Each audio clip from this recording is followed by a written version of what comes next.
When you're successful in life, everybody talks about your success, but people don't understand how painful your life has been, what all struggles have you faced, how much hard work have you put in. So is the story of Ravneet Sippy Chadha, who is an author, director, producer of narrative feature films. She lives in Nairobi with her husband and two teenage children. This is SG Live with me, Shubhrika, on your favorite interactive session brought to you by Crown Paints. If you like it, crown it. Celebrating 60 years of being the colors of Kenya.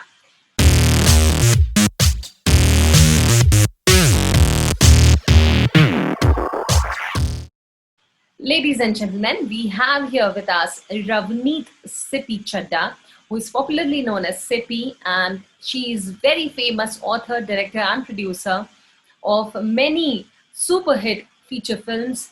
She talks about her personal as well as professional life with me, Shubhrika. How are you, Sippy? Thank you, Shubhrika. I'm doing very well. Sippy, you have two kids and a very nice social life. You have been a life coach at a radio station. When I went through your profile, I seriously got to know. That's actually very interesting. I'm also associated with radio. How was that experience? Are you still continuing with that life coaching thing? Yeah. So the radio station was fantastic. It was actually in Kibera, and I wanted to make a difference. So I'd go there in the evening, have my about a 45-minute slot. And it was really good to empower them, show them how one can, earn a living and live your dreams and, that kind of stuff. I've been a life coach for the past 8 years. Okay. And I had to put myself into therapy for the past 23 years. So I have a lot of experience, and it's also like a hobby that I want to, if there are problems, give them solutions, whether it's relationships or money issues, or they're going through a mild depression, like that. Yeah. And how did you get interested in movie making? Do you have any filmy connection also? So, Gurinder Chadha, Bend It Like Beckham, is my sister-in-law. So I'm married to her first cousin. Oh. But my interest did not come from Gurinder. Yeah, it did not come from Gurinder. It came from, I'm from India, and I married my husband 23 years ago. And when I got married and came here, it was an arranged marriage. But a lot of my stuff started to show up in the sense that I was sent to boarding school in India at a very young age in Simla at the age of 5. And I made it mean that I was abandoned. So in order for me to unravel a lot of turmoil in my life, I discovered, of course, therapy, but I also discovered the way to actualize my pain is that the whole world must watch my point of view. So it can't be less than international media. So because I was sent to a British boarding school in Simla, and earlier I was in a joint family. So the love of the joint family versus the strict rules, and no expression is allowed. So for me, media is very good because it takes you far and you get your voice heard. So everybody must hear my point of view. That's what drives me to be a filmmaker. Would you like to tell us something about your childhood? What exactly happened? How did you landed in a boarding school? How was your experience? No, actually, that time I did not think, you're not conscious of your choices or your emotions. And my poor parents only did the best by sending me. I mean, it was one of the top girls' school at that time. But, your emotions, your sensibilities start to show up sometimes later in life. And then you join the dots backwards and you say, that's what happened. Oh. So one day I was not told, but I was just sent. So that is pretty harsh for a little girl. But the good part is you ended up making very good friends. They're like sisters. So for me to form a sisterhood is very easy to do, because you were used to that as a child. I know it must be tough for you to go in a boarding school to accept that disciplined, highly disciplined environment where you cannot express yourself properly. Why did you went into life coaching and all these things? How did they happen? I was finding raising children a big problem. I had a son, and then after a year I had a daughter. People would say that, oh, I love to raise children. For me, it wasn't. There was a lot of emotional turmoil. So thank God I met my mentors that I did, because they really took me by the hand and they unraveled that the reason I'm going through this is because of my childhood, nothing to do with my present. Yeah, because maybe And then I you learned the know, theories, the models. It's so beautiful coaching because it frees you from so much baggage. And what you get is freedom, joy, self-expression. And that's what I write about in my films. So I use my techniques a lot, yeah, in your my subjects writing. are really very different. They are much more associated with social cause. So I think that is one of the reasons why they are. Yeah. All right. Did that actually change your attitude towards life? Oh my God, hugely, hugely, hugely. So for me, it gives me so much, it's like oxygen. I can just breathe on Freedom. another Yeah. level. Okay. So each time there is a problem, I know how to resolve it because I've been in therapy for so long. So therapy is not a bad word. It's an amazing word. I have so much respect for people who can say that, hey, I'm going to see a coach. For me, the respect levels go up so high because that means you are playing a bigger game with yourself, and you want to achieve a lot more. You're not happy with just status quo. Yeah.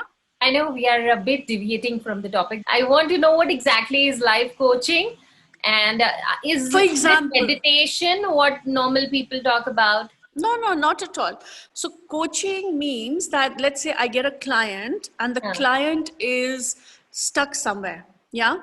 The person doesn't know how to get a way out. And I am taking notes and listening and looking at their body language. I can understand, because I've been in it for 23 years myself, I can understand where the issue is. So sometimes, like for example, it is self-doubt is the issue. So self-doubt for the client is a blind spot. The person did not know that that is what the suffering was. Okay. So once that becomes the context where the person is operating from is self-doubt. So the dreams are up there, but how do Oh, you I achieve them understood. when you're sitting in self-doubt?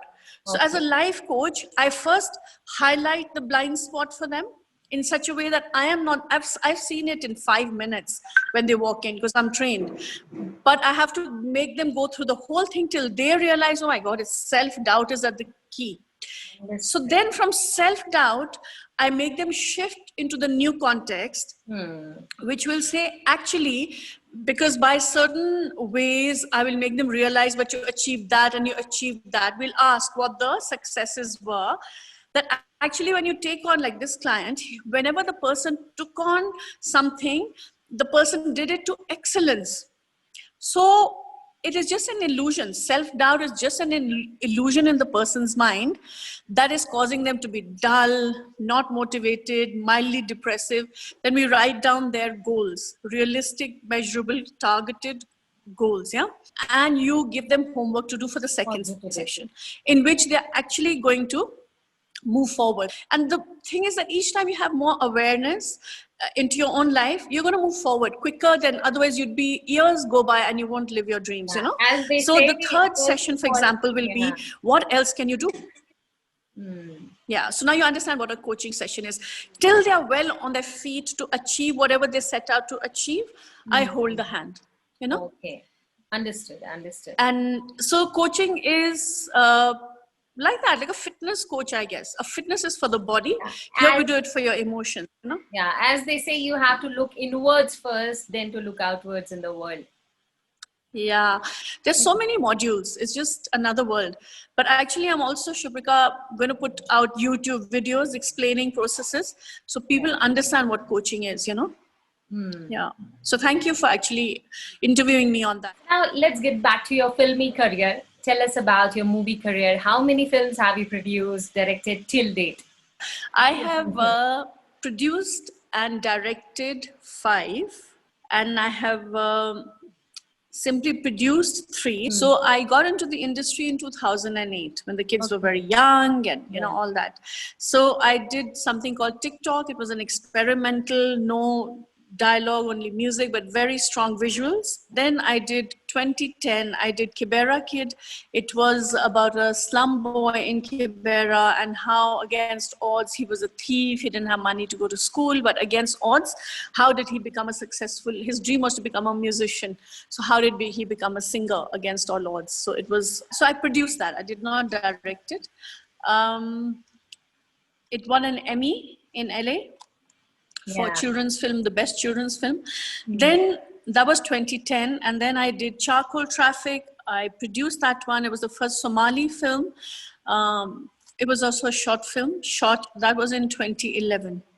Then came Subira as a short film. Same year, 2011, I wrote it.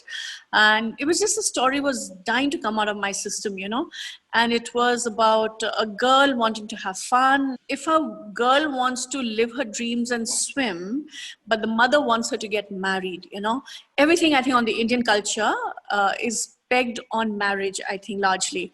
You know, that is, you're groomed, you're educated, just to get married, at least the generation that I came from. So it was very much in my being to write. I used to go to Lamu and I used to see the boys are very free. They don't have any pressure, but the girls are the ones, you know. So I did a short film and that won, I don't know, many, many awards. Okay. So this is the one that went to Cannes, actually. Okay. Yeah. And that was the first time I was directing. I mean, TikTok I had done, but that was a 5-minute thing. This was 12 minutes. And so this was very successful. And people are like, oh, where is behind the scenes of this film? And I thought, oh my God, only if you knew we shot it on such a minuscule budget. We were literally 3 crew members who flew down to Lamu and did all this, you know. So, and then the reason I did all this is to write the feature film, actually. That has been my big goal and project. And so it needed to be an international collaboration. So the Danes put in money, I put in the major chunk of money, and my husband supported me, and I got a co-production, Kenya and Denmark. And I had a co-producer and a co-writer also from Denmark. And we edited it here and in Hollywood. We got discounted rates there for the editor, sound designer, music composer. So I got really lucky. And it won, again, I'm forgetting, 5 Kalasha awards. That's big, the national awards here. Yeah. And it has now international distribution. Netflix may pick it up by the end of this year, because I think it only actually had a cinema 2 weeks run in 2018. Out of all your movies, I have heard most about Subira. Subira has been really the feature film, right? Yeah. And it has also made it to Oscars. Yeah. How did you think about making it? Then what are the good and bad memories associated to that? How did how did it all happen? It was very difficult. It was actually a very difficult project because, you know, I mean, now there's an industry coming. 2 years ago, it wasn't there. And, you know, getting a script editor to make sure your script is right, because I really wanted an international release. Distributors will not pick it up if the script doesn't work. So after a lot of hard work and going to film festivals and meeting the experts there, and people to believe in your story and come on board, and then you pay them. So after all that, we actually shot 2018 around Valentine's. So we started, I think, 13th of Feb. So we started shooting here first. We hired the actors, we rehearsed them. We had a crew of about 25 people, and then actors would be 5, 6 at any given time. And we'd start, the first shot would have to be 6 o'clock because it's a lot of money. You're hiring camera guys and all the crew, you have to pay them a per day rate, and, so, and we stop at 6 also because the sunlight goes, Yeah. So we shot. Nairobi went smoothly. In fact, people came up and said, congratulations, because you're a first-time filmmaker. And I was a writer, director, and one of the producers, So it was like, oh, it's going really well. And, so I also thought, yeah. And the crew, it's a new crew. Some have worked with each other, some haven't. So we said, let's start with the really easy scenes. So we were starting in my own house. And we started in the bathroom. There were a couple of scenes. We said, let's just start from the easiest. So we control the environment, everything. So it was flowing. Yeah. So Nairobi actually went really well. Locations, also outdoor locations, we finished before time, on budget, everything. Then came opportunity to go to Lamu. And already it's a bit remote and an island living. It's not like Mombasa, it's like 18th century, it's a very different feel. And so we were prepared. The production assistants had gone and done a recce, and we were prepared. But what happened was that I had hired for the Lamu parts of it, I had hired the team from Moyo. There was a Mombasa series, TV series, and I thought, okay, let them come on board, because the Swahili look will show. So there were, I think, about 4, 5. There were 3 women and a couple of men I'd hired. They all were from Moyo, and I remember calling up the writer and the director. There were 2 different people, and to ask, like, what are your dates for Moyo, because they were going to start. They were already in the middle of a series, so they were just reshooting again some other stuff, right, in the series. And they said, oh, don't worry. The director tells me, he said, go ahead and book these actors, because this was May 9th. We had to do the Lamu shoot. And I needed them for 10 days block. Oh, go ahead. And I had rehearsed them already from before. I used to go down to Mombasa and show them the lines and what I wanted and all that. So we are prepared, yeah? Yeah, because the script is not finished yet, and the writer's in hospital in Mombasa. I thought, okay, fine. So everything was set, and we'd done the residence booking and everything. And here we are going from Nairobi, all of us, 32 of us, flying to Lamu. Everybody was going to get 1 day off just to see the terrain, to get used to the slower climate, and, figure out their residence and where they're sleeping and all that. Crew and cast. Actors are put up separately, crew is put up separately, all of that. And I was at the airport and I get a call, and thank God one of them, she was Aisha, she called me up to say that, have you heard? And I said, no. She goes, the Moyo dates are exactly your dates, 9th of March. I'm like, how can that be? I'd asked the writers in hospital. No, Mama, we've signed the contracts, and of course they were going to give preference to Mombasa, because this was already a series they had been shooting. They can't substitute.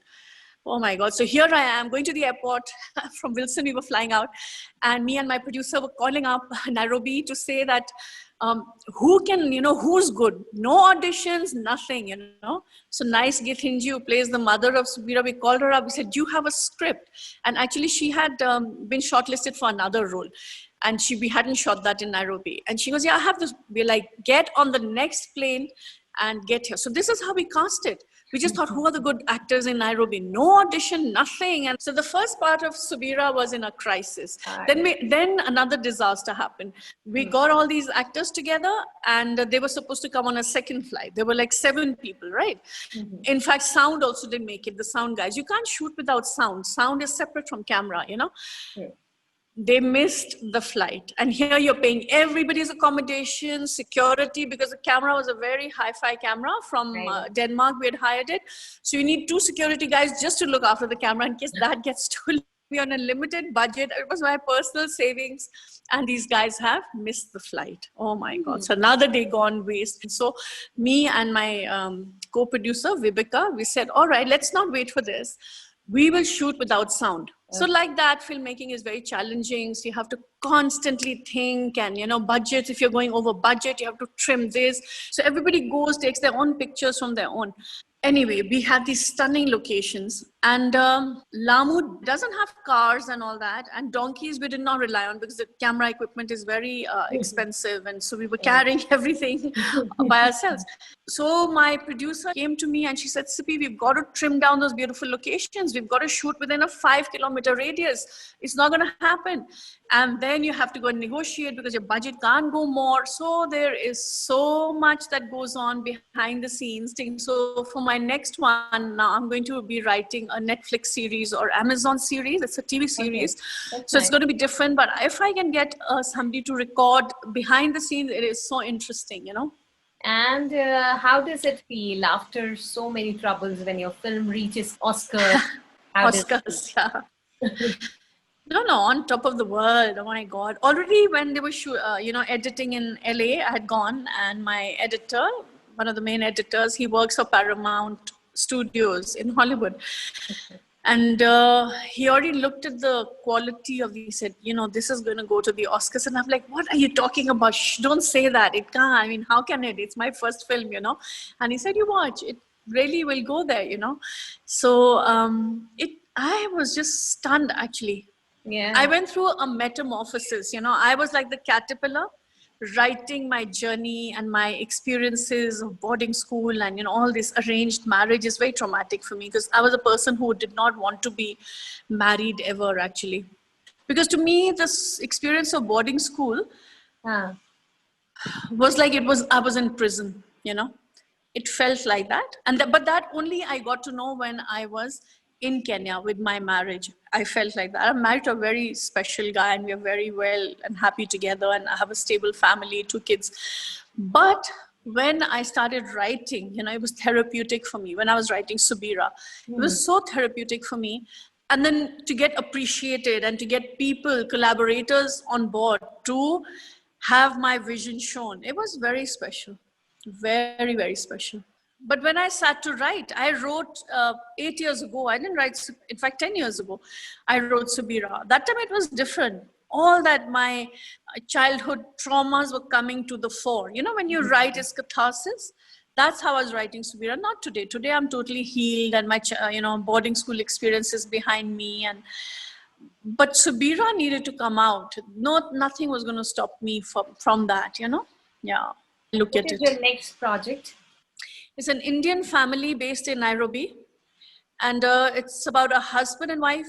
And I think you see, what calls me is women who are without power, Hmm. and how do they get to their power? How do they get empowered? So we're not very different from each other. So I have a lot of meat, I have a lot of insight into how people are and what they think they are, but actually what they are. So I Yeah. have a lot of substance as a writer. I don't have to research because it comes to my door. So I write from there. So what inspires me is, and why am I doing a TV series, is because a feature film, there was a lot of pressure on me to finish at 120 minutes or even 100 minutes, because international cinema, world cinema, they will not take beyond 120 minutes. Yeah. But even still, everybody was just gunning for the 100 minutes. And I have so much to say. So I thought, this time I'm not going to do a feature film. I'm going to do a TV series, and at least 6 episodes they can Yeah. green light. Understanding that you have gone through a traumatic childhood, then you express yourself through movies. Now you have a happy family with 2 kids and a loving husband.